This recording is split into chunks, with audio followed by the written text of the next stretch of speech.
Hey guys, this is Krista from the Moratorium. Do you like grisly gore and mysteries? Of course you do.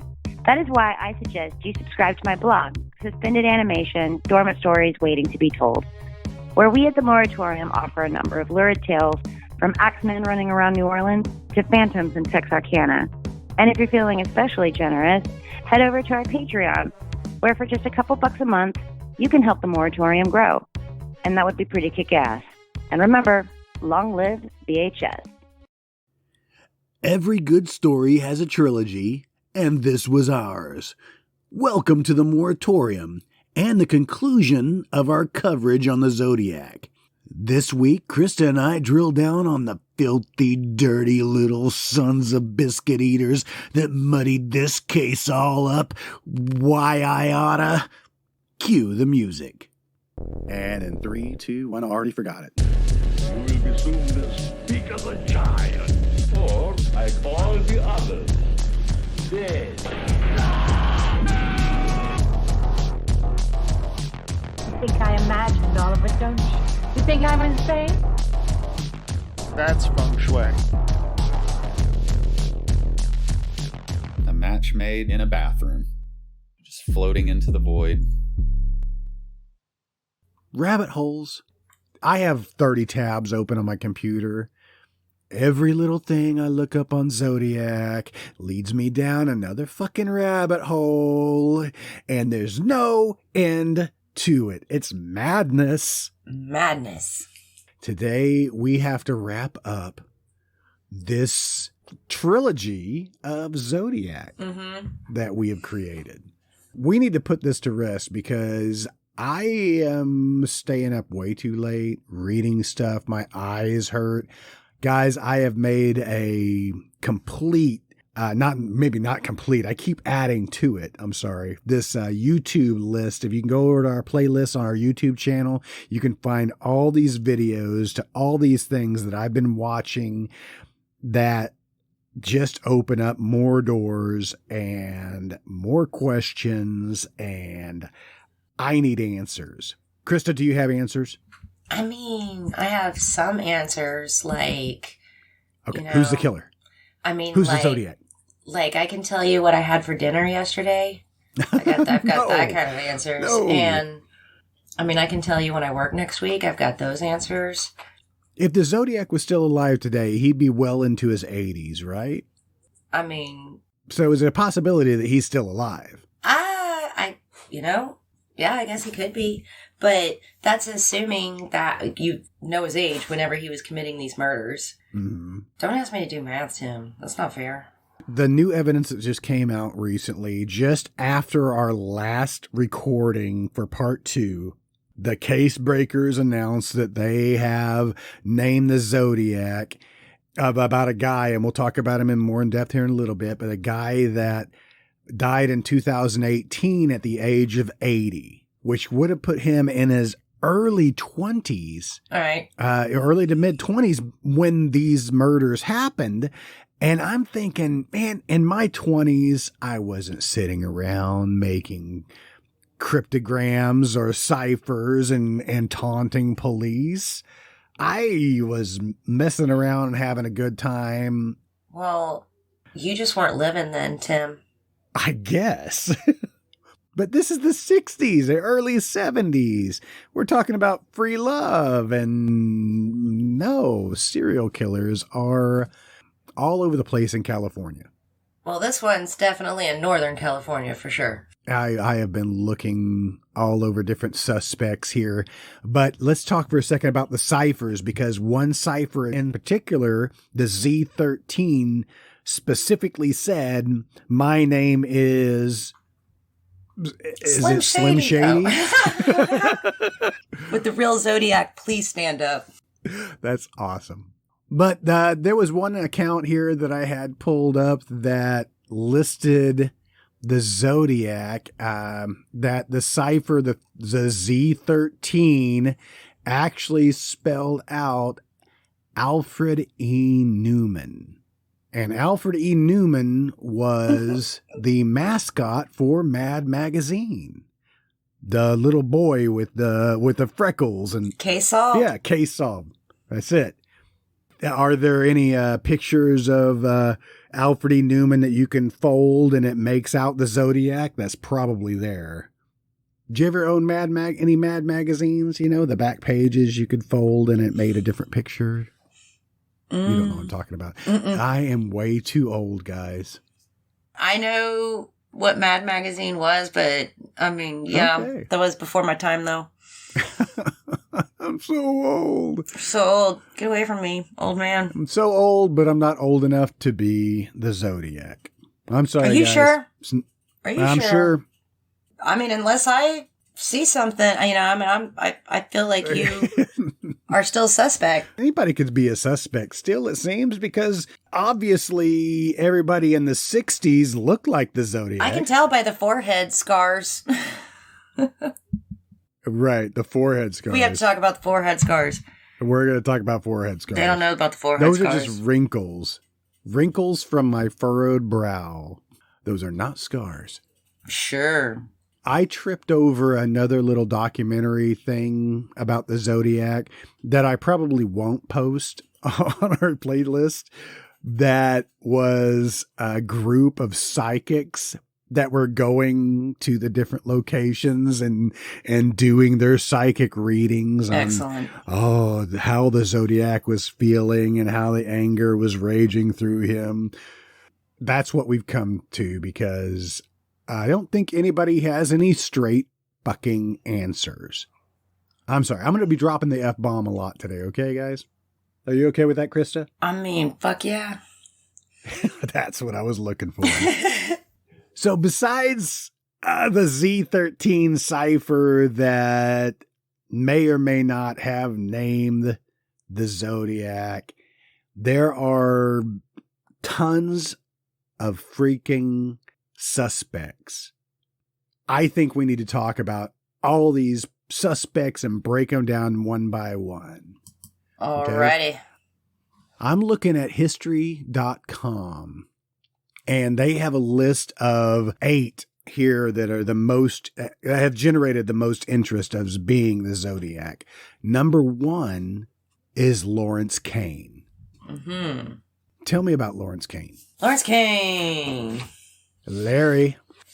Larry. Where you gotta be, Larry? Where are you, Larry? Where are you, Larry? All right. I got Larry. Lawrence Kane. Right. Yes. And there it is. Lawrence Kane. All right. All right. Sorry. All right, so apparently his last name isn't actually Kane. He changed it when he was 17 from Klein, K-L-E-I-N, to Kane. Any reason why? Is he hiding from something? I think he's hiding from something. I can't remember why he changed his name. I have here that Lawrence Kane worked in the same Lake Tahoe hotel as Donna Lass, who disappeared in 1970 that may or may not have been a Zodiac victim. So Donna Lass was the one with the See Through the Pines postcard? Yeah, it was sent to the Chronicle. But they've never found her body, right? I don't know that they've ever found her body. So they don't even know if she's dead, right? They just assume. Pretty sure she's dead, but... Maybe she's the Zodiac. That's true. She could be, but I feel like probably not. So tell me about Lawrence Kane. So Lawrence Kane, apparently he was born, grew up in New York. He moved to Chicago at some point in time. He moved around in his youth quite a bit. He was at one time married. No, not married, but he was engaged. Okay. I found a marriage license that was good for 60 days. Ah.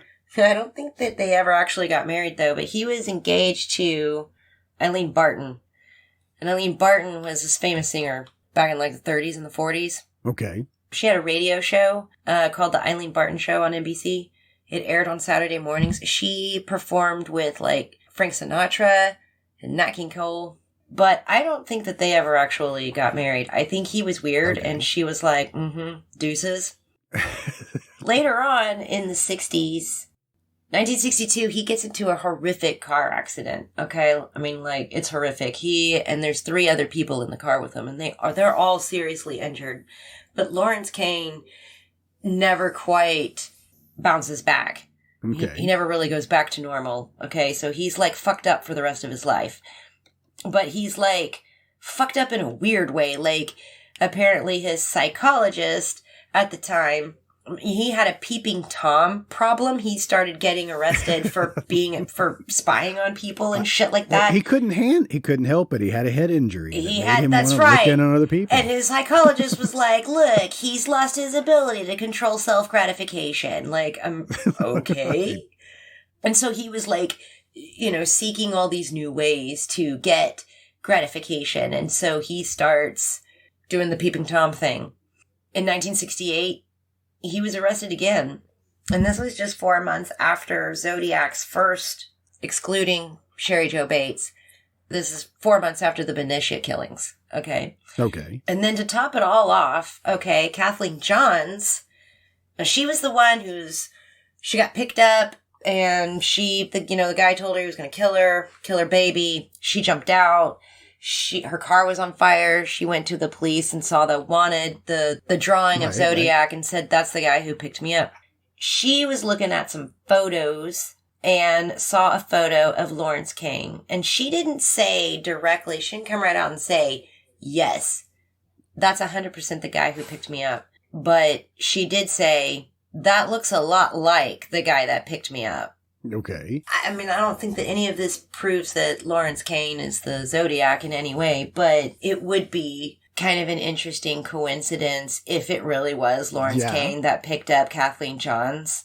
It says here, this is on Criminal Minds wiki fandom, that in 1943, Lawrence Kane was diagnosed with psychoneurosis hysteria. That's a mouthful. This is 1943. I just happened to see a mugshot of 1943 of Lawrence Kane, and he looks like somebody out of a Dick Tracy. Yeah. He says that he has kind of a weird flat top. It's strange. But psychoneurosis symptoms include a sense of distress and a deficit in functioning, characterized by anxiety, depression, and other feelings of unhappiness or distress that are out of proportion to the circumstances of a person's life. What does that mean?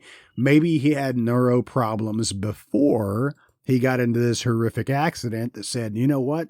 I need to peep on people." Well, I think a problem with Lawrence Kane is that, to me, personally, I don't think he really looks like the drawing of Zodiac, first of all. And secondly, he was like 6 foot, or almost 6 foot. He was real tall. And I want to say that he was getting very close to his 50s at the time that the Zodiac killings were going on. And I'm not saying that doesn't mean he couldn't be the Zodiac killer because of his age. It doesn't seem like he really, it doesn't seem like he fits the description. You know what I mean? Right. Looking at a picture of him, Lawrence Kane was born in 1924. He died in 2010. So, if he was in his mid to late 40s to 50s, I'm that age right now, guys. And so I don't know if I have the energy or stamina to go out and be a serial killer. Don't let him fool you. And this guy looks more out of shape than I am. It's not me. It was Tim. Damn it. In the ballroom with candlestick. In the Criminal Minds wiki here, it says that Lawrence Kane lived in the vicinity of the spot approximately where Zodiac was picked up by Paul Stine on the night that he was shot. Interesting. That's interesting. Now, does it prove anything? No. Does it prove that he was out that night trying to get a cab ride to undisclosed location to kill the cabbie? That seemed like a just an odd, nonsensical death anyway, right? Didn't even really fit the Zodiac's MO, but was he just trying to throw the police off as saying, "Look, I can do anything. You guys think you got me figured out. Well, guess what? Taxi, you still haven't caught me." Lawrence Kane also lived and worked in South Lake Tahoe, where Donna Lass disappeared. I think we've talked about this before, that Darlene Ferrin, there's a claim that her sister had said, well, you know what, that they knew Lawrence Kane and that he had harassed Darlene Ferrin before. We don't Yes. know how true this is, but, there's this claim out there that this happened. Yeah, I see that right here is identified by Darlene Ferrin's sisters, Pam and Linda. Pam and Linda as the man who harassed Darlene before her murder. However, both identified several other people before Kane, including George Waters, a man known as Lee, and William Grant. Yikes. So I don't think these guys have shown up anywhere. I've never heard these names before other than quote unquote Lee. Right. Right. Which we'll go into a little bit. Which there must have been, something about Darlene Ferrin because, again, with Arthur Lee Allen, you have that Darlene Ferrin connection as well. Mm-hmm. There must have been something about her. You know what I mean? That would attract these men. I'm not trying to say anything bad about her. That wasn't an insult. Lawrence Kane, it does say that he was a U.S. Navy sailor and that he attended the Navy's radio materials school where he was trained in enciphering and deciphering Navy codes. Which would be how he would get his cryptology skills. Mm-hmm. Did he wear a size 10.5 shoe size? I don't know. It does not state here. Let's see. Lawrence Kane shoe size. Ooh, I just found some killer Vans on sale here. Excellent. Excellent. All right. That's exactly what I was looking for, Tim. Hey, and they have my size 10.5. Other than the picture that they have on here with Lawrence Kane wearing some dark rimmed glasses, other than the glasses, he doesn't necessarily fit the description or doesn't Not look really. like the photo. I also read that he was I don't know, like 150, 160 pounds. I mean, for a dude that's like 6 foot, that's pretty thin, right? Oh, that's thin. Yeah. Thin. He doesn't look that thin in this photo. I can see a double chin there. Was the infamous sketch of Zodiac, was that drawn from Michael Mageau's? No, I think those were drawn after the police spotted him after the Paul Stein shooting and realized that the person they talked to the person that they saw was the Zodiac. Then this was after Paul Stein's murder? I think this is all after Paul Stein's, because the kids across the street saw him, and then these cops saw him.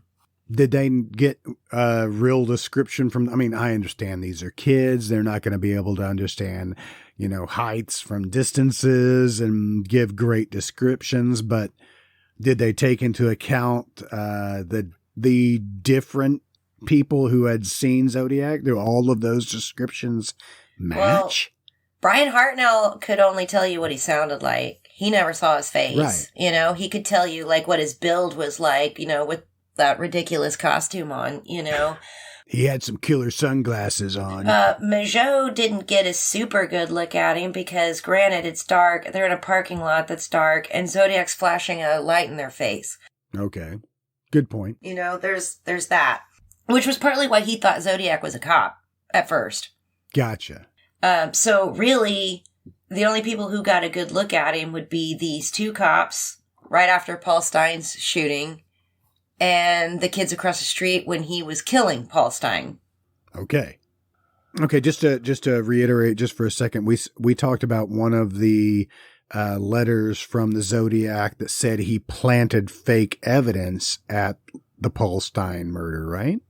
He left a glove and a bloody latent partial fingerprint.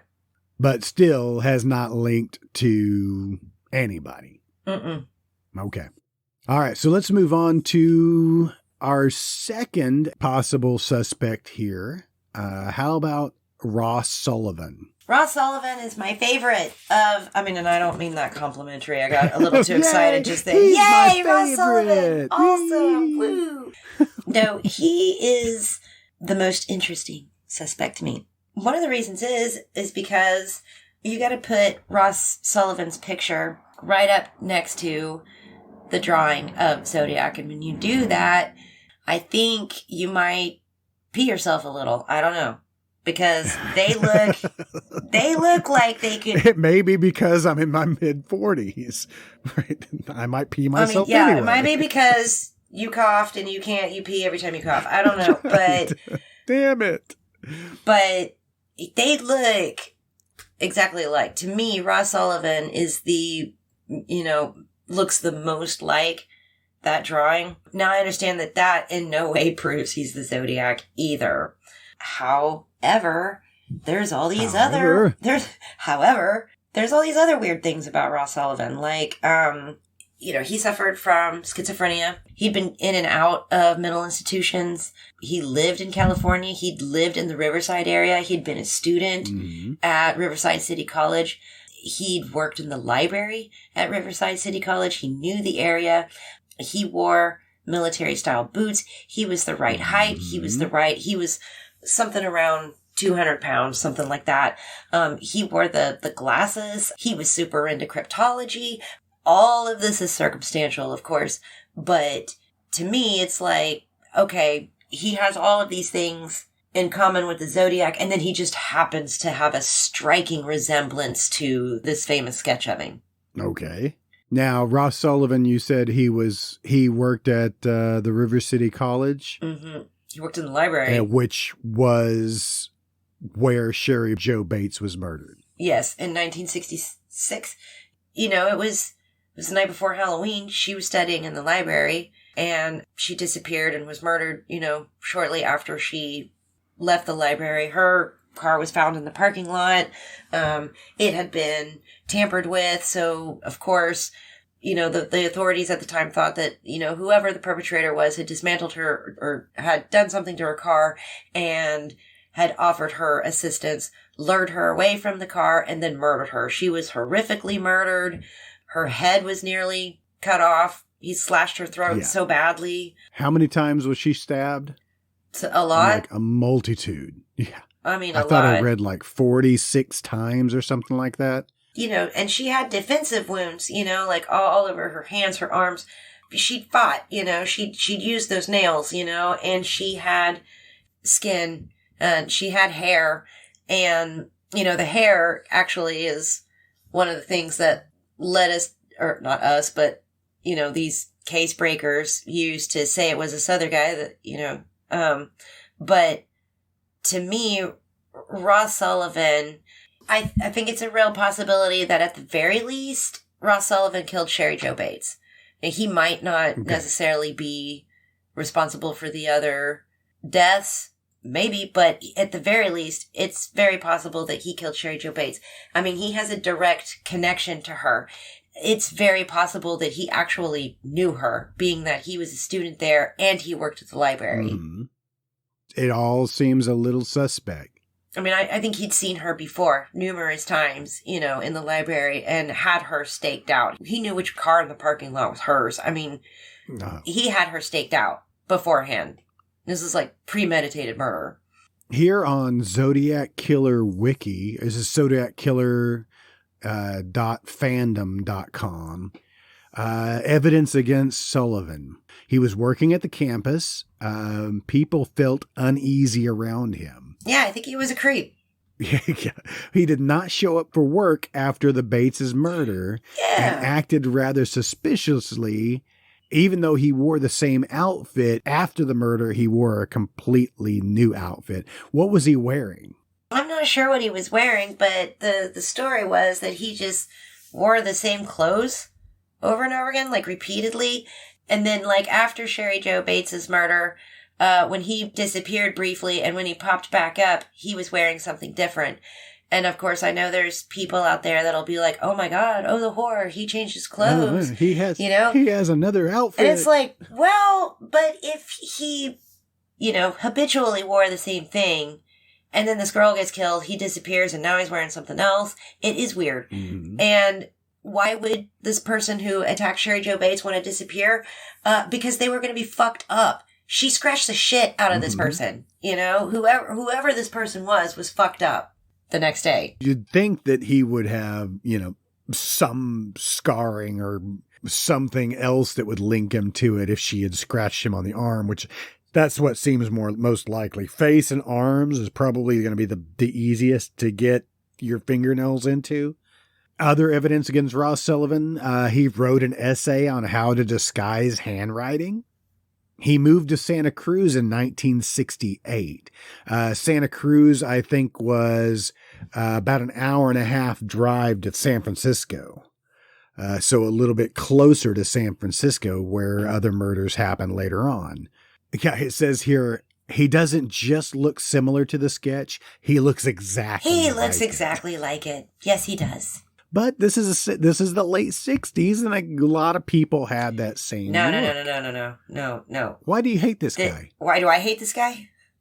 I don't hate him. I think he killed Sherry Jo Bates, and that makes him a murderer, and murderers suck. Why you gotta do that? Why you gotta murder people?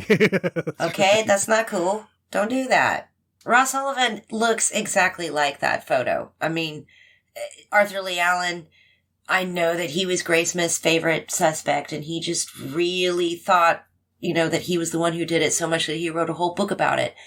But the fact of the matter is to, I say to me like I'm the expert here. Well, in my expert opinion, Arthur Lee Allen was too fat. Yeah. I understand that Zodiac was chubby, was said to be chubby, but Arthur Lee Allen was chubby.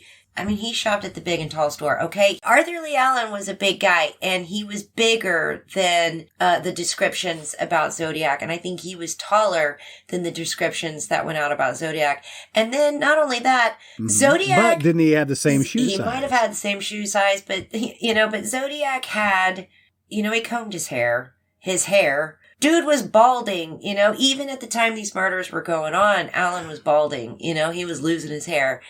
And there were a mountain of weird things about him, like having lived in Vallejo, having frequented the restaurant that Darlene Ferrin worked at, possibly having known Darlene Ferrin, having lived real close to her. The Most Dangerous Game, that was his favorite book, and the Zodiac had mentioned that in his letters, there were all these things. But when a warrant was finally given to go search his residence, the things that they should have found that would have linked him to those crimes weren't. They didn't find anything that linked him to Darlene Ferrin other than he lived close to her, which is not a crime. They didn't find anything that belonged to Paul Stine. His keys weren't in there, his wallet, or his, or any pieces of his shirt. There was nothing that belonged to Brian Hartnell or Cecilia Shepard or Michael Bujoke. I mean... Well, do we know that Zodiac was actually taking souvenirs or trophies? He took from Paul victims? Stine. We know that.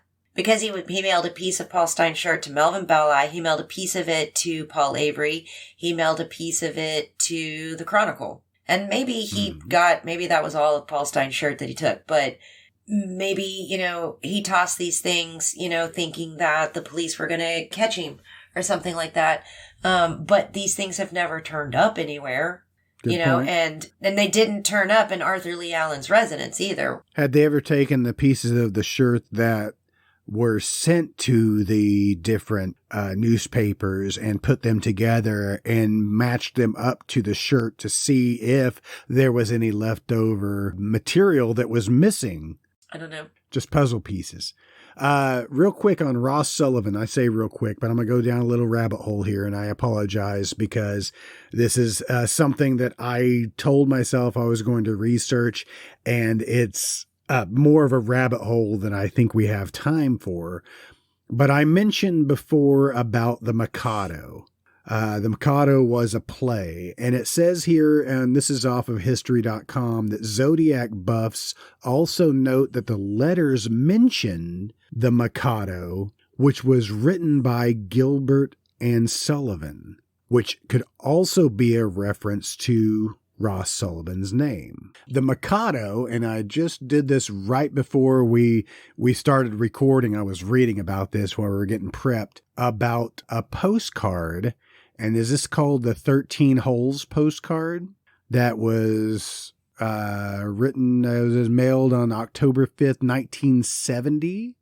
Sorry, this is off of ZodiacCiphers.com. It says, question marks have always been hung over the October 5th, 1970 13-hole or pace postcard as to whether it was the Zodiac killer or a copycat.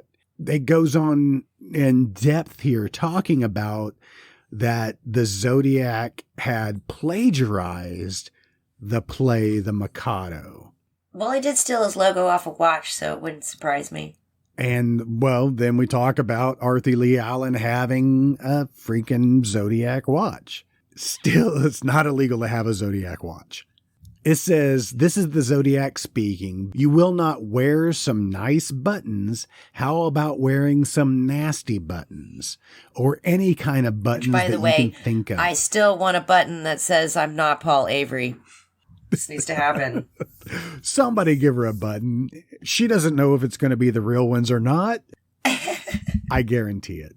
If you do not wear any type of buttons, I shall, on top of everything else, torture all 13 of my slaves that I have waiting for me in paradise.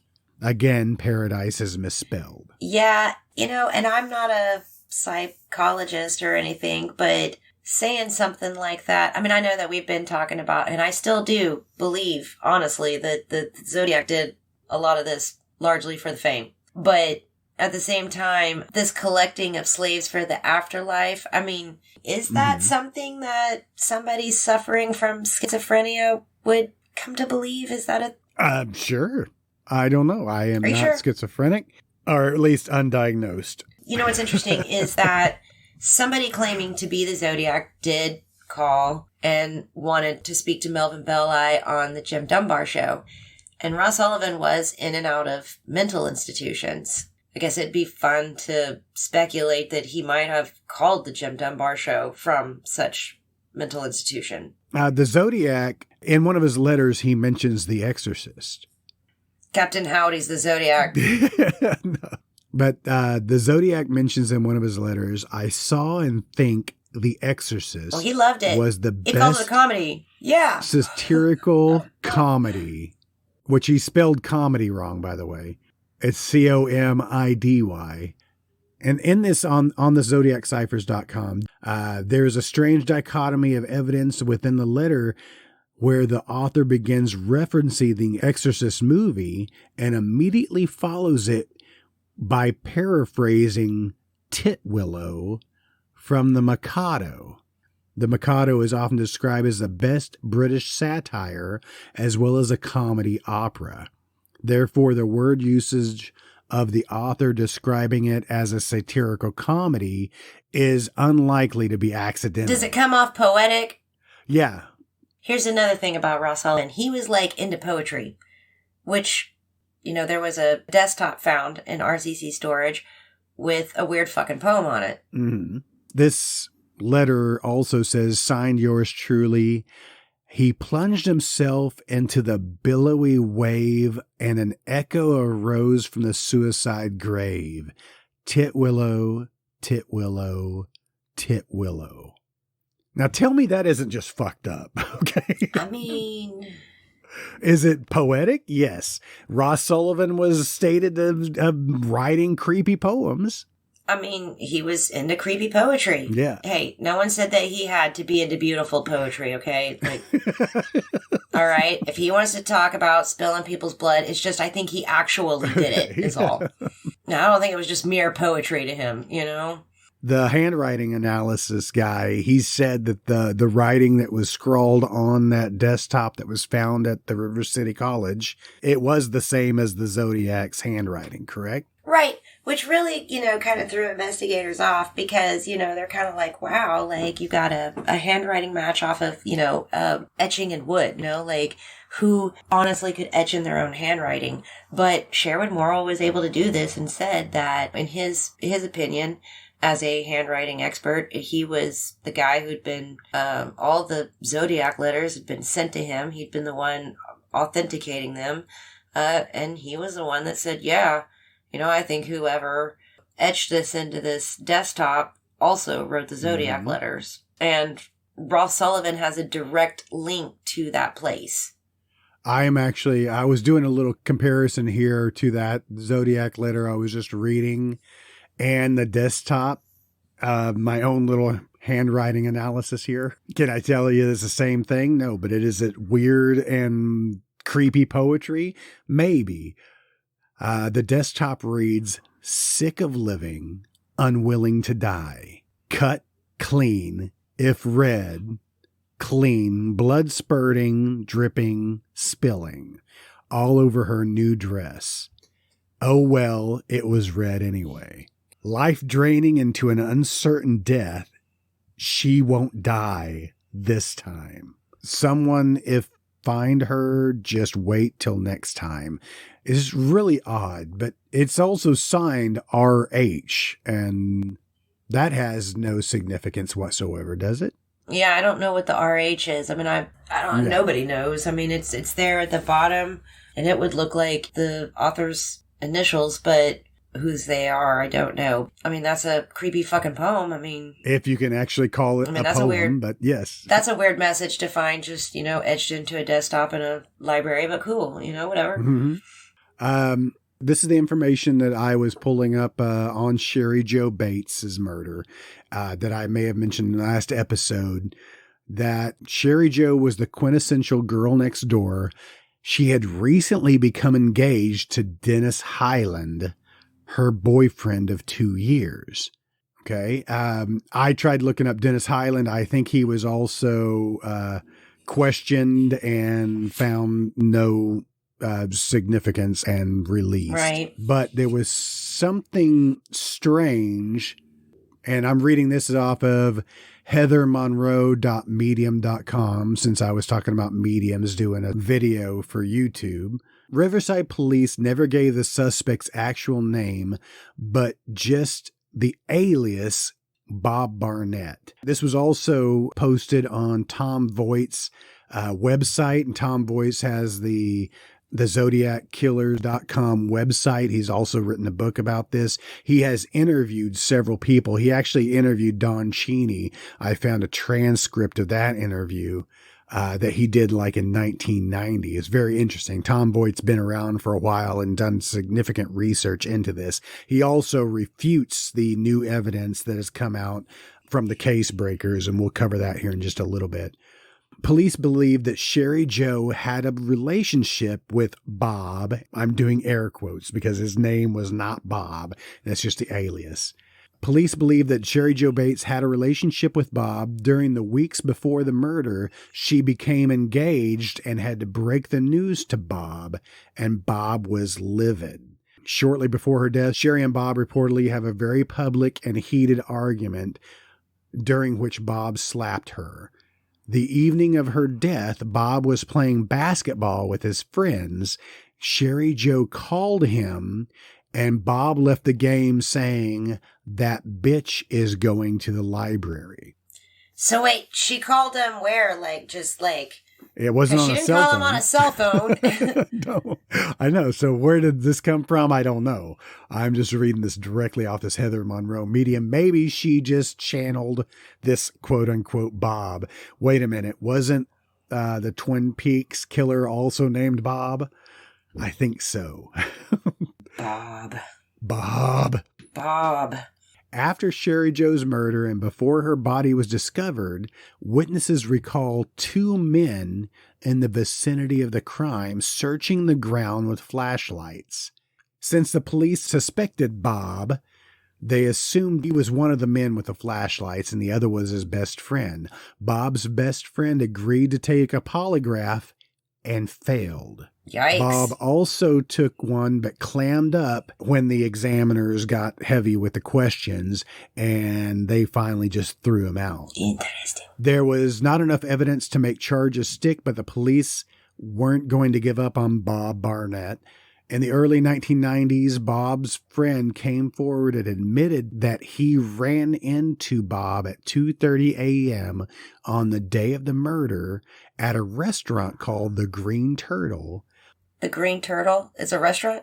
The Green Turtle. Doesn't even sound appetizing. No. Salmonella. Where you want to have dinner tonight? The Green Turtle. Bob asked him for a ride to the library to look for some lost item, i.e. a watch, a Timex watch. all of this is still just circumstantial. If all of that is true, that's definitely bizarre for sure. Well, they caught up with Bob later and compared DNA from the crime scene as well as directly to Bob Barnett's skin, hair, and saliva, and the results were conclusive that Bob Barnett was not the man who killed Sherry Jo Bates. So, all of this led nowhere. Yes, another freaking rabbit hole that just took me around in circles. Yikes. It was Ross Sullivan. Yeah. There's a whole list on, this is the zodiackiller.com.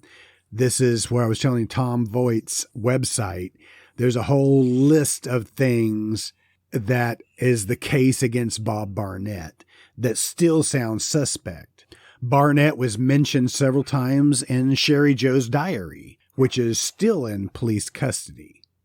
It ultimately leads nowhere, but there's a lot of compelling evidence that makes you think. There is, unfortunately, with all of these suspects, and some of them in Ross Sullivan's case, I think, mountains of circumstantial evidence, but nothing that ever really directly links them. I think I read somewhere, too, that they tried to test the skin that was underneath Sherry Jo Bates's. I mean, granted, there was no DNA testing done in 1968, but I think that it was too degraded to get a DNA profile off of as of like the 90s.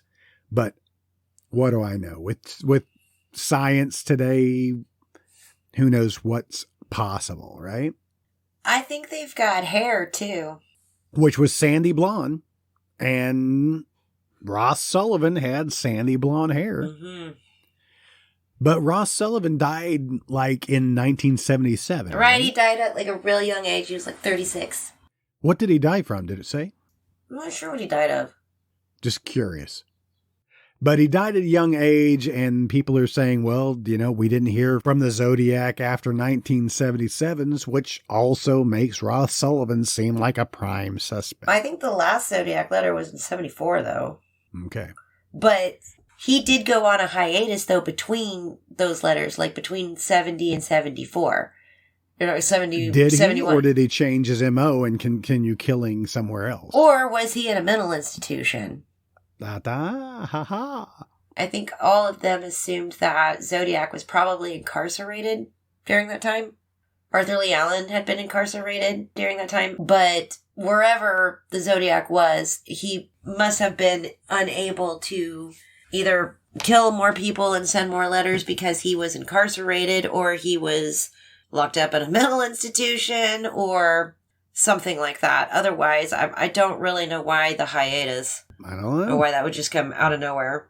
Or why he would just, letter after letter after letter, and then nothing. It's strange and compelling. So closing the book on Ross Sullivan, and you were talking about Arthur Lee Allen. Now, why was Grace Smith so set on Allen?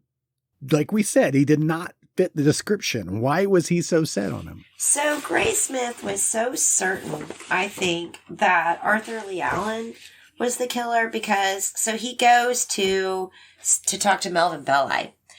But Melvin Belli isn't home. Okay. All right, so he's waiting on Melvin Belli to show up, but he strikes up a conversation with his housemaid. Okay.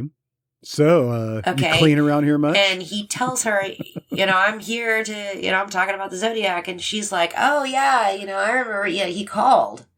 And she said the Zodiac called Melvin Belli. She answered the phone. Zodiac wasn't there. Melvin Belli wasn't there. Sorry. And Zodiac tells her that he has to kill because it's his birthday. Okay. And she tells Grace Smith this. He said he had to kill because it was his birthday. Grace Smith, being that it was Christmas time, now granted, he could have been incorrect. I mean, he absolutely could have been correct. But he deduces that this phone call occurred on December 18th. And Arthur Lee Allen's birthday is December 18th. Okay. So that has to be it. There's never been another person born on December 18th. I don't know when all their birthdays are, but to Grace Smith, this was very compelling, along with the fact that Allen had handwriting similar to Zodiac's. He was ambidextrous. He believed that in everyday situations, Arthur Lee Allen was writing with one hand, but was writing his Zodiac letters with the other hand, the one that he doesn't use predominantly. Right. And then there was Don Cheney, and his testimony was also very incriminating. And Don Cheney he knew Arthur Lee Allen. He knew his brother. They were friends. They were like college roommates or something like that. And Arthur Lee Allen had told him some pretty weird things. Allen had been fired, and it was true that he'd been fired from the school for being a pedophile. Right. Zodiac wasn't, as we've already established, he wasn't a rapist and he wasn't a pedophile. He did target kids, though, like in threats. He never physically did it. Right. But he did do it in letters. But Allen had been recently fired from the school for being a weirdo. And he was angry about it. And he's talking to Don Cheney, and he tells him this bizarre story about how he was going to shoot out the tires of a school bus, and he was going to pick out like the little darlings, kids as they came bouncing out, right? Which was exactly what Zodiac had written in one of his letters, and I'm going to plant this bomb, and I'm going to shoot out these tires of a school bus and pick off the kids as they come bouncing out. Cheney had contacted the police after all of this Zodiac killings and the letters and things he said came to light, and told them about Arthur Lee Allen, but he just kind of got tossed to the side, forgotten. One of the things that Graysmith was really good about pointing out in his book was just how unorganized all of these different police jurisdictions were, I mean, they cooperated with each other, but they were really unorganized, and he kind of thought Zodiac, was betting on that, and was committing these murders in different areas, to create confusion, between departments. Okay. And that was one thing that Graysmith was really good at pointing out, was like just how, this was one of the things that was wrong with the Zodiac case. Damn Zodiac. That we're not, you there? I'm here. That was weird. What was that? That was weird. Zodiac was Did you hear chiming it too? in just then. I did. I turned around. I thought something was behind me. Yeah, I heard it through my headphones. I was like, whoa, that's weird. Okay. Let's see if where the recording picked that up. Josie heard it too. Josie heard it too. She's like, hey, what's up, Josie? Get it. Get the ghost. Okay, stop. Hush. I know. I feel so much safer now. Thank you, Josie. She protects me from the Zodiac killer and his forehead scars. All right, so, but anyway, Cheney gets lost in the shuffle. He gets forgotten about, until later when I think it was Bill Armstrong went and spoke to him and got his testimony. And this is what brings Arthur Lee Allen to everybody's attention. Like, this is how he becomes prime suspect number one. Okay. This is how they were able to get the warrant to go search Arthur Lee Allen's residence. Of course, they didn't find anything. I mean, he had guns, he had weapons and stuff, but they had nothing linking him to these crimes directly. But he also had pipe bombs. Mm-hmm. I guess owning a pipe bomb is not against the law. I think it's against the law. I mean, I don't know. I think you'd be arrested these days for having a pipe bomb in your possession. He did weird things that the Zodiac did, like certain ways that Zodiac misspelled stuff. Christmas. With two S's. Things like that. Thing is Sherwood Morrill, and here's our Zodiac handwriting expert, he, both hands, said Arthur Lee Allen was not the Zodiac. Okay. Sherwood Morrill was eventually, I don't know if he was fired or if he resigned, on his own accord or what, but he left. He retired, and, Graysmith kind of argued that, he had a drinking or a little bit of a drinking problem. That's being kind. And he, that he was drinking when he observed handwritings, and it's very possible that he was intoxicated and made a mistake where Arthur Lee Allen was concerned. The problem with that, though, is I think since then, if I'm not mistaken, there was DNA they were able to pull from a stamp. Right. I would personally assume that Zodiac would be smart enough to sponge that shit with something and wouldn't actually lick it. But there was also one of those documentaries, I think it was, his name was Arthur Lee Allen. Arthur Lee Allen, yeah. That Don Cheney said that Arthur Lee Allen asked him to lick some stamps for some envelopes because he hated the taste of glue. I think, but Cheney was also stating this after that was public knowledge, or after he was told that, oh, they had a possible DNA or saliva, from said stamps. And he was like, oh, by the way, I licked some of those stamps. It just seemed kind of suspect. It made me think that Cheney was a prime suspect, but if he looks nothing like the Zodiac. That's like some Kaiser Sose stuff, like going to the police and just saying all this shit and blaming it on, that's. It just seemed weird. Like I said, there's a lot of Don Cheney's interviews that you can read. It was December 30th of 2000 that Tom Voight sat down with Don Cheney and had an interview with him. And you can read that on this ZodiacKiller.com. And didn't Arthur Lee Allen also say that he was holding, or somebody gave him a box and asked him to hold him that had those pipe bombs in it? It still seems suspect that he said that he was going to be blowing up vehicles, threatening to do stuff, and he happened to have the ability to do so. I mean, everything does kind of point at Arthur Lee Allen, except for, how about the look? He does not look like the Zodiac picture. He doesn't. I mean, granted, if that, the DNA on the stamp belongs to Don Cheney, obviously it's not Arthur Lee Allen's, but this DNA supposedly ruled him out. But why would Cheney say that? I don't know. It just sounds weird. So what ultimately keeps Arthur Lee Allen from going to jail for this? How was he ruled out? Why was he ruled out? He was ruled out because they didn't find anything that directly linked him to the crime, and Sherwood Morrill said that the handwriting wasn't Zodiac's. Okay. And so, was he a pedophile? Yeah. Was he weird? And yeah. But they didn't find anything belonging to any of the victims. Paul Stein's shirt, none of that was in his possession. They didn't find any Zodiac letters. And then you have this handwriting expert saying that it's not him.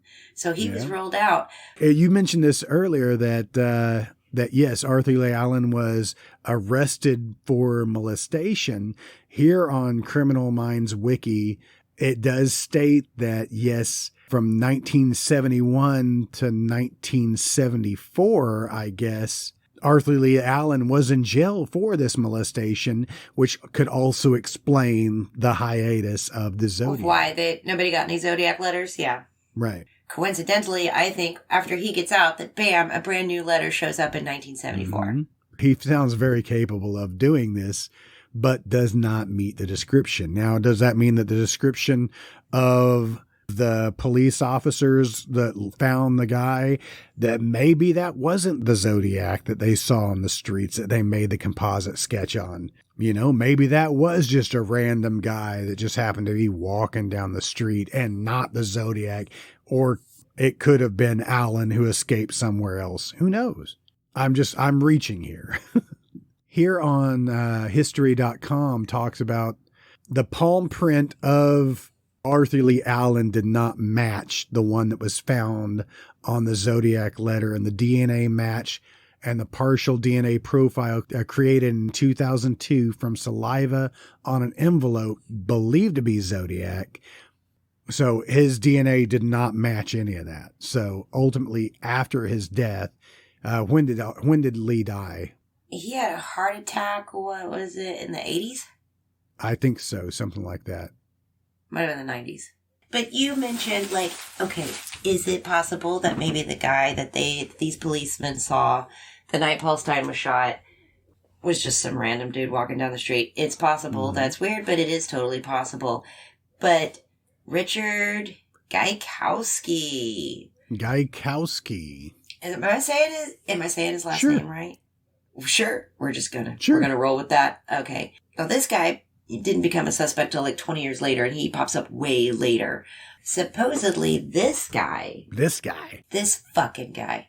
We thought it was weird, right? That Zodiac would have him, Paul Stine, take him to Washington and Maple, and then move up a block to Washington and Cherry, and then shoot him. We just really didn't know what the significance of that was.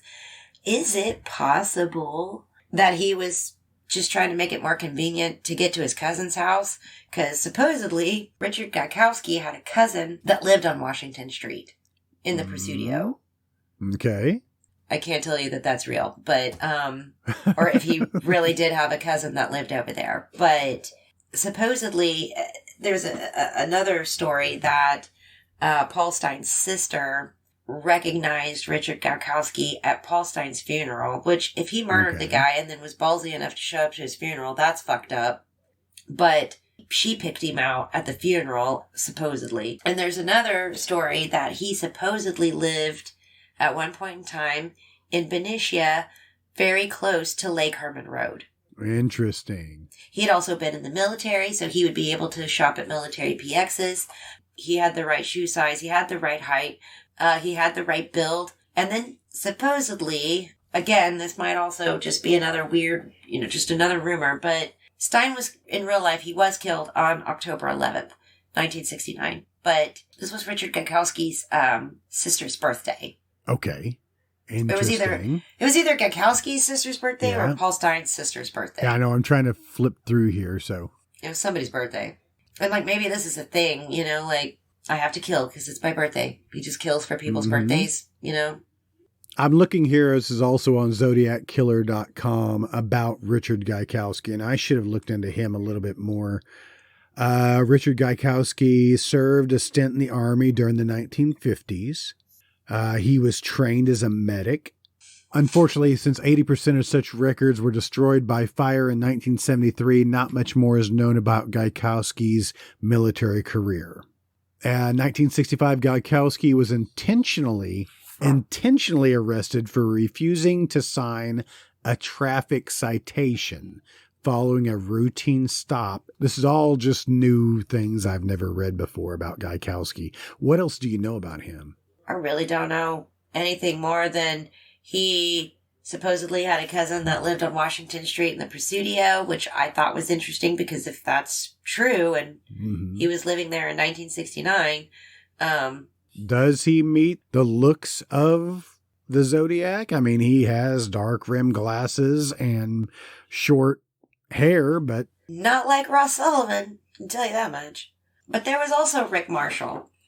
Rick Marshall. Let's move on to Rick Marshall. Rick Marshall, whose real name is Joe Don Dickey. I really want to make Joe Don Baker jokes. It's not Joe Don Baker, it's Joe Don Dickey.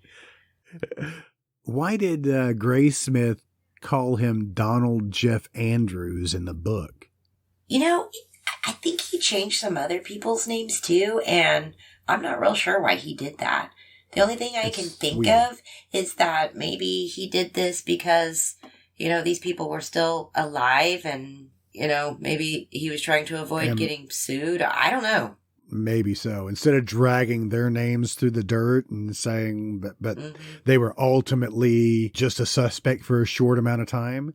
It's not slander when you really were a suspect, This is just history now, guys. Of course, it is a book about implicating somebody as being the Zodiac killer, so I guess he did have to tread carefully.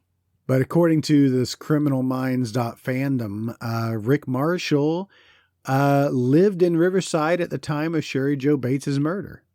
He was a projectionist. He was really into movies. He worked at a movie house. He U.S. Navy sailor and had code training. He had a military background. He could also shop at the military PXs. He liked really old movies, so he worked at this theater. They didn't play the current movies of the time. They would play old ones, black and white films and things like that. Yeah. He was like a film nerd. I mean, he was really into it. He loved them. He was Ken Narlows. Ken Narlow was the police chief up there in Napa. So the Lake Berryessa murders were his responsibility. From his perspective, Rick Marshall was the most interesting of the suspects.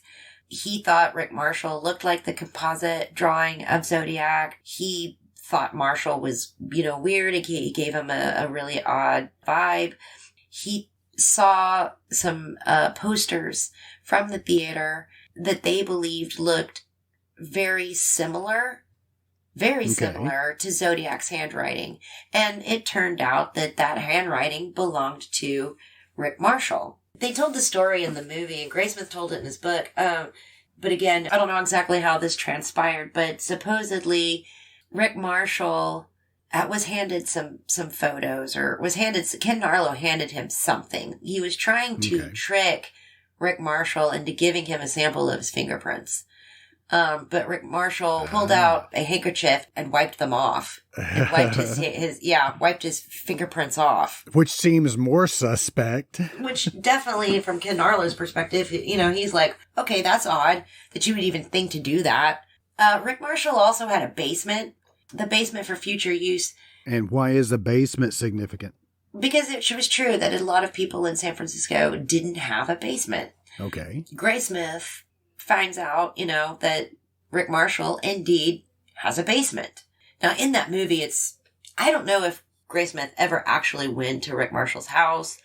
I'm not real sure how they met, but the way they do it in that movie, it's really creepy because he's in there and Graysmith's trying to pin the handwriting on somebody else from the posters.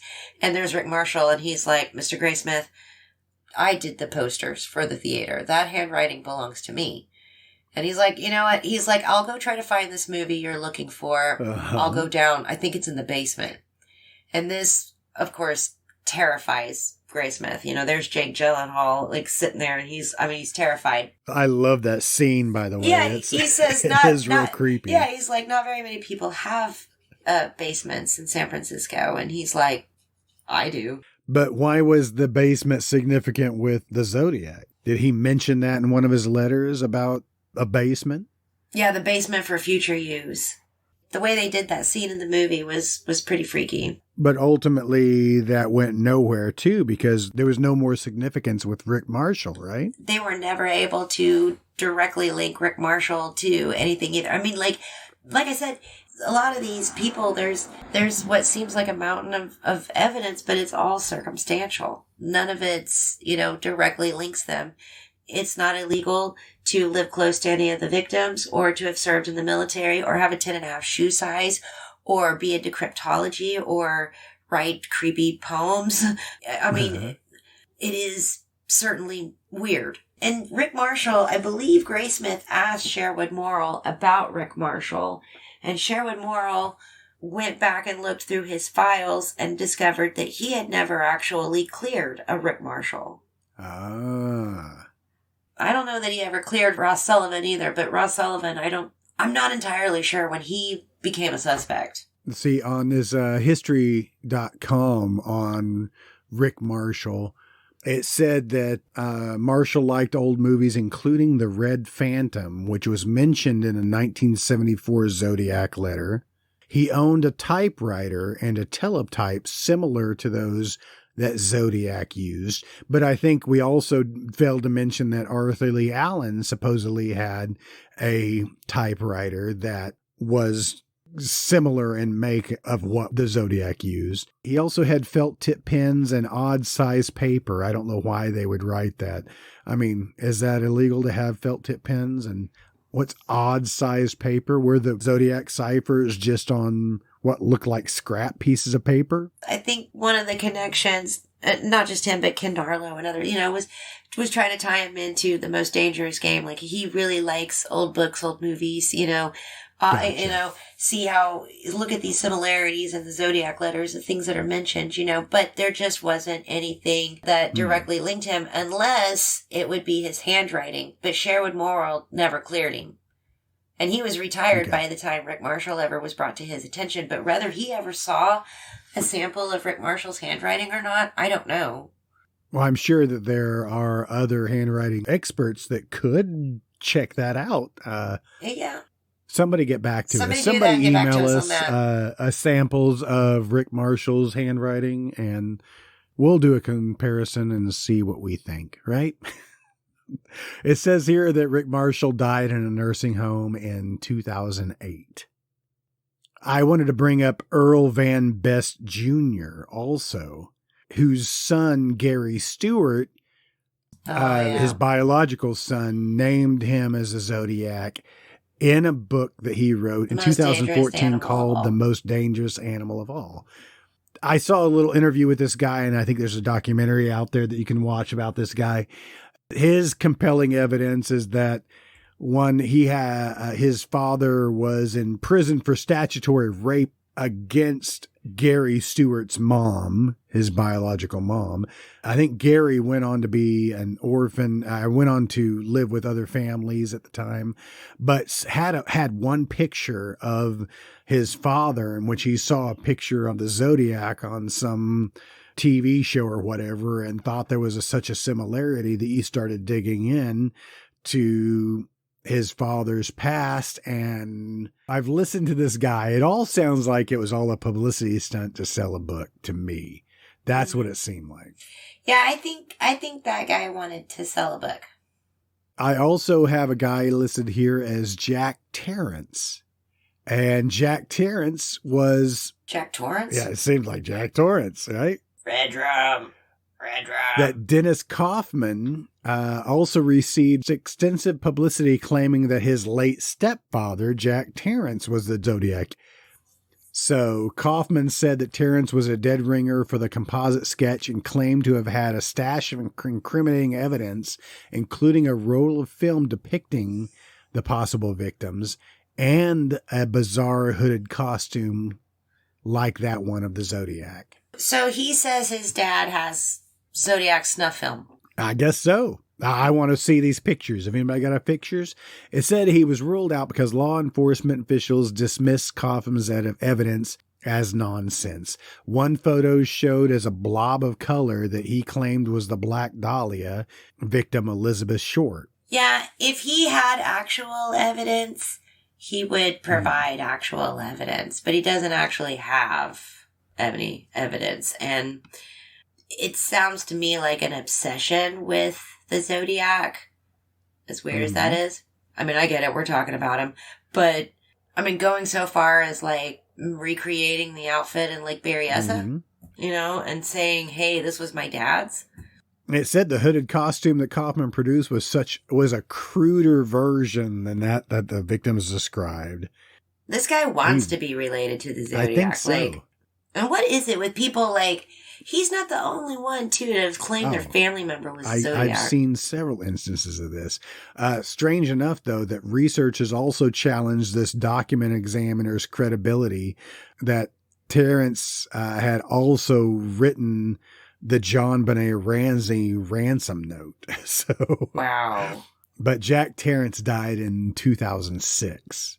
The last one here written on history.com was Donald Lee Bujoke. Researcher Kevin Robert Brooks developed a lengthy circumstantial case implicating Donald Lee Bujoke. What's with the three names and serial killers? I want to know. But Donald Lee Bujoke, who was released in 1968 from Montana's Deer Lodge Penitentiary. Deer Lodge, Montana? Deer Lodge, Montana, for killing a sheriff's deputy.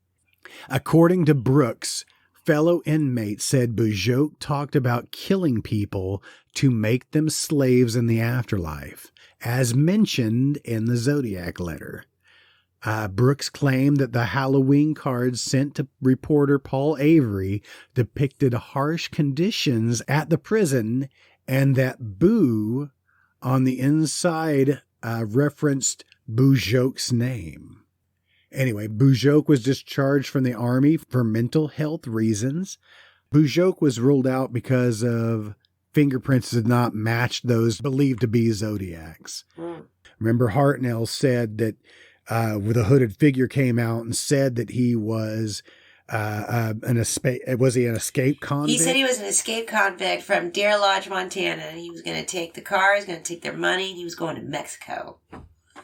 Which, that sounds kind of suspicious, right? So what else do we know from Deer Lodge? We probably should have saved him for last because he's really not. He's not your Zodiac, but He's not the Zodiac. He's not the Zodiac. When I was a kid, I was a huge fan of Unsolved Mysteries. So every Wednesday at 7, my parents knew where I was because, I mean, any other night of the week was questionable. But Wednesdays at 7, I was at home. And there was an episode, I remember the Zodiac episode. And there was these dudes on there trying to say that there was a real possibility that the Zodiac killer could have been Ted Kaczynski, the Unabomber. Dun, dun, Dun, dun, dun. dun. I don't know how Ted Kaczynski personally feels about this, but if I were him, I think I would think this was funny. I think he does think it's funny, and I think that because he's never confirmed or denied that he's the Zodiac. Is Ted still alive? Yeah, he's in prison. Still in prison. He is still in prison. That's what happens when you mail bombs to people. Ted Kaczynski had lived in California. He lived in Berkeley. He was a member of the Berkeley University. He was a mathematician. He was a brilliant mathematician. He had tenure. He had a miraculous career at such a young age. He just up and quit. You know, everybody thought it was very strange for him to do that, but he did. He just up and quit and took off. He was very interested in numbers, interested in codes. And when he was finally arrested in the 90s for being the Unabomber, he was found in a cabin in the middle of nowhere, Montana, about an hour outside of Deer Lodge, Montana. Okay. These guys on Unsolved Mysteries were trying to say, okay, well, these letters that were left over from the cipher where he said he would reveal his name, there's exactly the right amount of numbers to spell out Theodore Kaczynski. Huh? There you go. Case solved. That's it. It has to be. It was Ted Kaczynski. But, of course, Ted Kaczynski, yes, he was interested in numbers. He was interested in codes, and he was a mathematician. I think he could blow the Zodiac's ciphers out of the water if he wanted to. I mean, I think he was interested in codes and numbers, but not the same types as Zodiac. I think Ted Kaczynski could outdo Zodiac if he really wanted to. You know, I don't think Ted Kaczynski's the Zodiac, but you know, the question's been out there. Well, Ted Kaczynski mailed bombs to people, and it's like, well, but the Zodiac was known to change his MO. He did do that. Maybe he just stopped shooting and stabbing people and decided to mail bombs to people. It's just, it seems like Ted Kaczynski and the Zodiac compared to one another, Ted Kaczynski set his sights a little higher. You know, he was more of a, I want to say terrorist. Both of them were, you know, terrorists, yes, but I think he wasn't just trying to hide out in dark areas and shoot teenagers. You know, I don't think he was trying to get famous either. And I don't think Ted Kaczynski's the Zodiac. Okay. It just got thrown out there, you know? We also know that one other person was not the Zodiac. Do you want to name him? Ted Cruz, right? Yeah, Ted Cruz. So October 6th, so last week, a group of investigators calling themselves the Case Breakers. The Case Breakers. It's original. They came out and said, hey, we found the Zodiac killer, y'all. And they claimed that it is this dude, Gary Francis Post. Gary Francis Post, who died in 2018. Yeah, they're saying that it was this guy. The problem, and I'm just going to go ahead and crush this right now. They have about as much evidence as we have on these other people. Yeah. No, I think even less. I think even less. Yeah.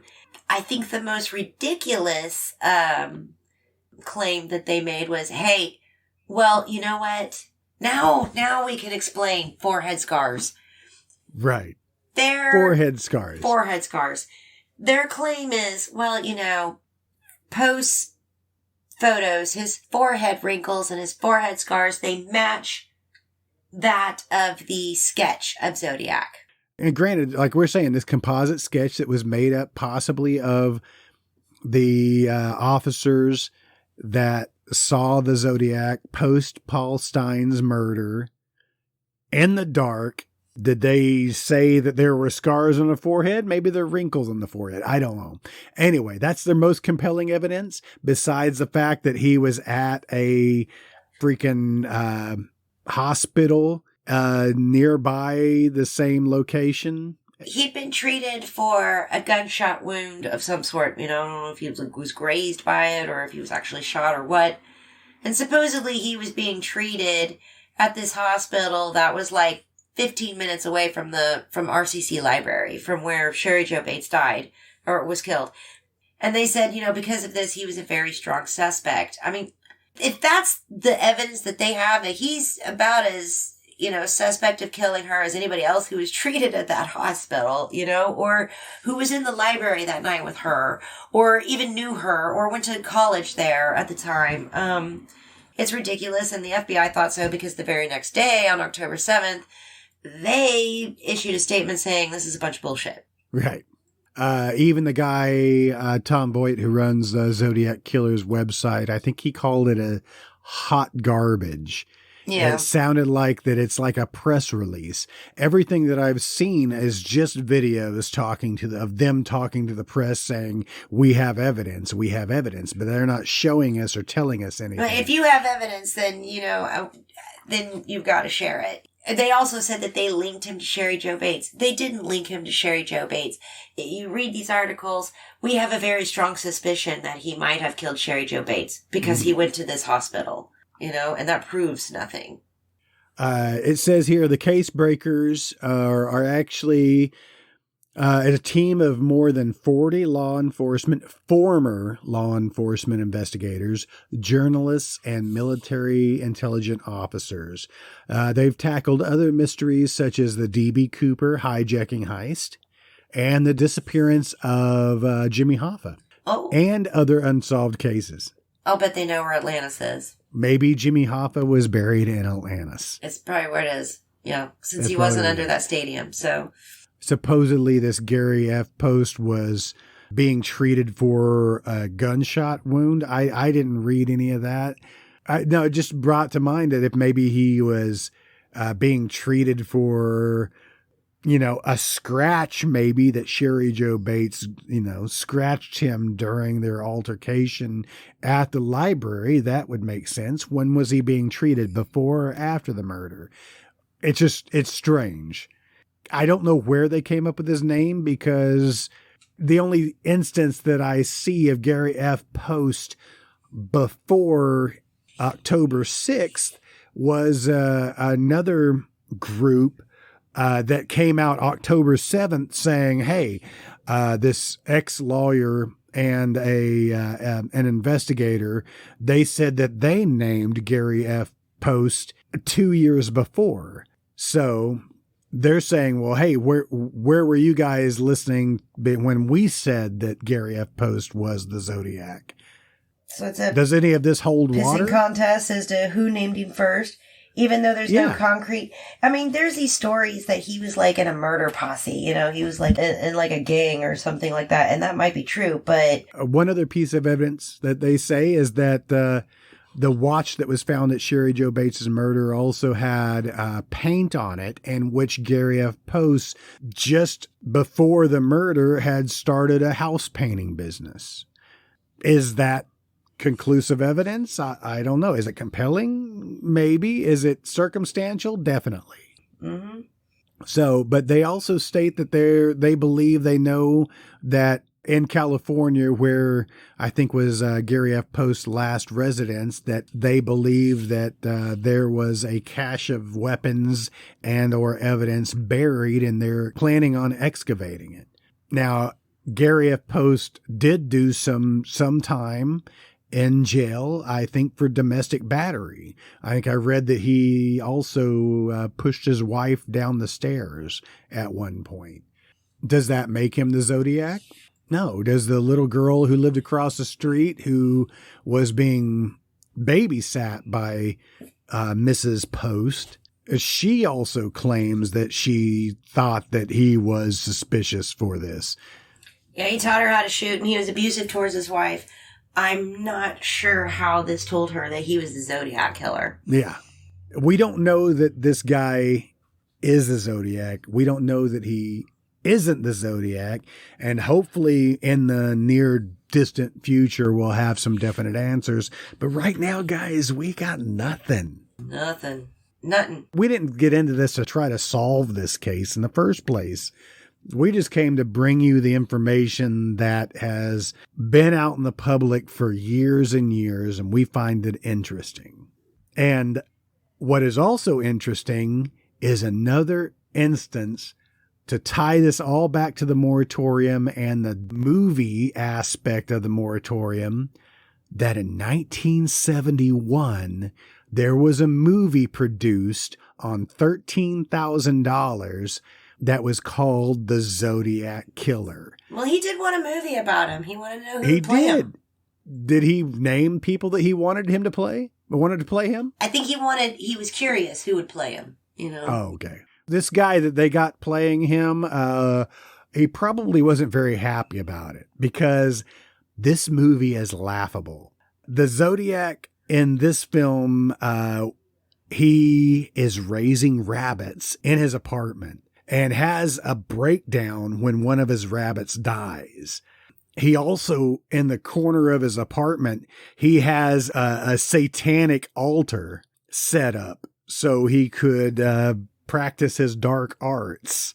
But in the movie, also, it shows the Zodiac wearing dark rim glasses that does have a fake nose attached to it, kind of like a Groucho Marx type glasses. And that made me laugh. There's one instance in the movie, and you can watch the trailer to it, guys. I'm going to put a link to the movie up on our YouTube playlist so you can go check it out and see how funny this thing actually is. There's one instance that the Zodiac goes to a insane asylum where his father is being kept. We never get to see the father. He's just talking to nothing. But there's a guy outside that's sitting in a lawn chair that has wheels on it.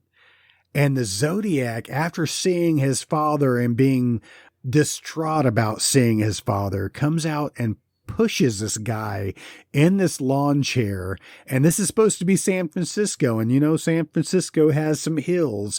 When you see this guy on this lawn chair going down these hills uncontrollably, and he's just weaving in and out of traffic, it's absolutely hilarious. The guy comes to a stop at the bottom of the hill only for the chair to take a turn and then go down some stairs in which the guy dies from falling out the stairs. It's pretty damn funny. Well, in 1971, that was, I would say, a big year for the Zodiac. You know, he did finally get his movie. He got, what's it called? I've not seen this, by the way. The Zodiac Rapist. It is a pornographic film about the Zodiac Killer. I shit you not. This film exists with John Holmes. That's got to be hilarious. I feel like we have to find this film, and that's on you, Tim. That's all you. I don't know if I can put that up on my YouTube, on our YouTube channel. Guys, go and watch porn on our YouTube channel. This is the second movie about the Zodiac that comes out. It's the pornographic film. Did he like that one? Did he like who played the Zodiac in that film? Well, I would say on a more popular note, in 1971, Dirty Harry came out. Awesome. And, of course, the plot there is this guy who calls himself Scorpio. It's not Zodiac, but it's a Zodiac sign. He writes letters, he taunts the police, he makes threats, and he actually carries out one of Zodiac's threats, the school bus threat. Ah, of course he gets blown away by Clint Eastwood, right? You know, it's been like 100 years since I've seen Dirty Same Harry. here. So I was hoping you had the answers. We can assume so. Unfortunately, the Zodiac in this movie that I watched does not die. In 1971's The Zodiac Killer, it actually has a foreword written by Graysmith as well. So he kind of helped get this movie produced. And then they produced it on the fly and made it as quick as they could. But it was also, it's touted as being the only Hollywood movie that was specifically made to try to trap a serial killer. Now, what they did is one of the movie houses was putting on a promotion in which they had a Kawasaki motorcycle that they were trying to give away.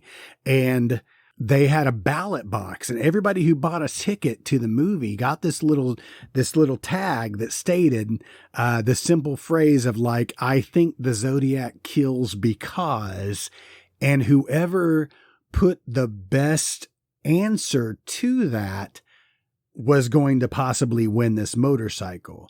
So there was a ballot box, which I think they even stated this ballot box was made into the floor because there was a guy on the inside of the box that was grabbing the tickets as they came through and looking at them with a flashlight to see if it was possibly the same type of handwriting as the Zodiac, thinking that the Zodiac would have come out of his hiding to go see this movie made about him.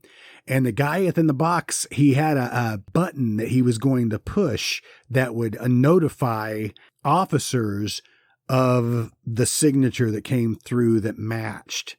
But unfortunately, nothing matched, and it was all a bust. I don't think the movie made any money. If it did, it was always because of this exploitative type nature of the film.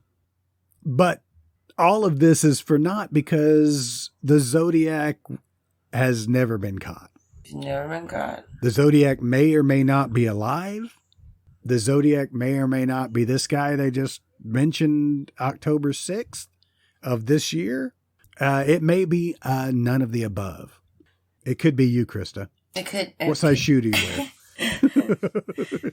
Not 10.5. Be like, man, I got some big fucking feet, all right? You got some big feet. I've meant to tell you about your big fucking feet. Got to do something about that size 10.5.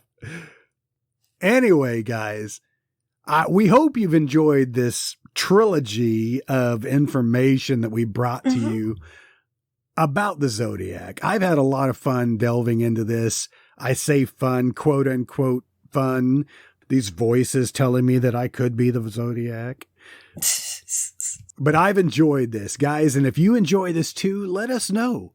Go on over to our email and drop us a note. Tell us if you'd like to hear more of stuff like this.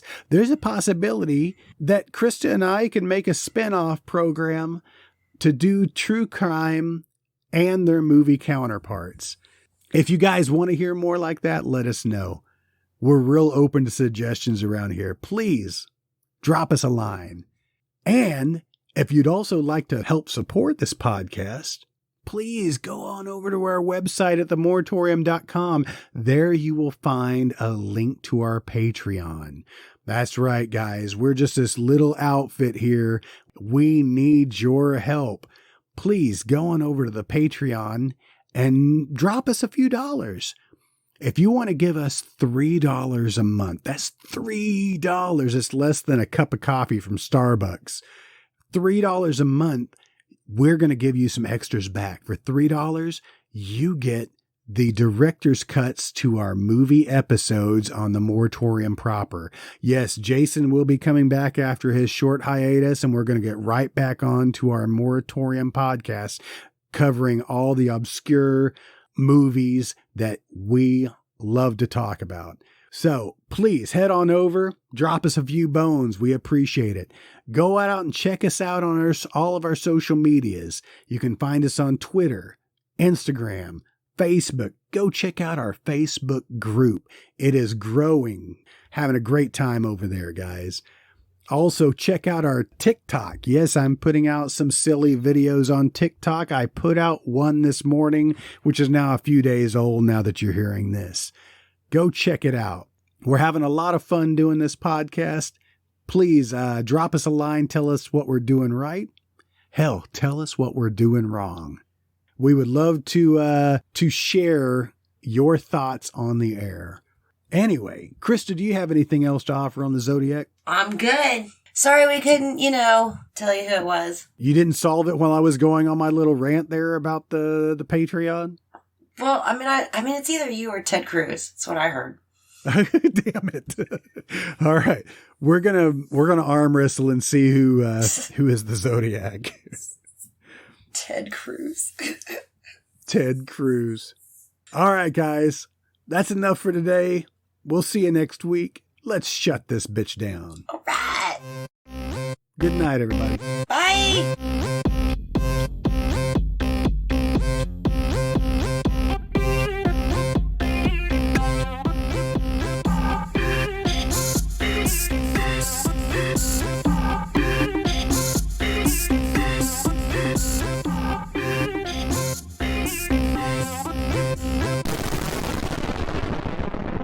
You've been listening to a special edition of The Moratorium, an MT Cornfield production.